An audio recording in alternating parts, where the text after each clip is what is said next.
How to upload CapCut video to TikTok. Here is a quick step-by-step guide on how to upload a CapCut video to TikTok. It works for both Android and iPhone. So let's get started. First of all, open the CapCut app on your mobile device and make sure that you are signed in to your CapCut account.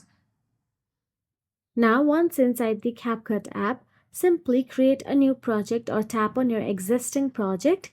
Here I'm simply tapping on my existing project. Then tap on the aspect ratio option available at the bottom tab. Then all you have to do is tap on the TikTok. Then simply tap on the export button available at the top right corner of your screen.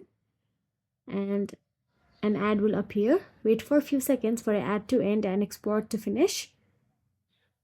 Then all you have to do is tap on the TikTok option available there, share to TikTok option.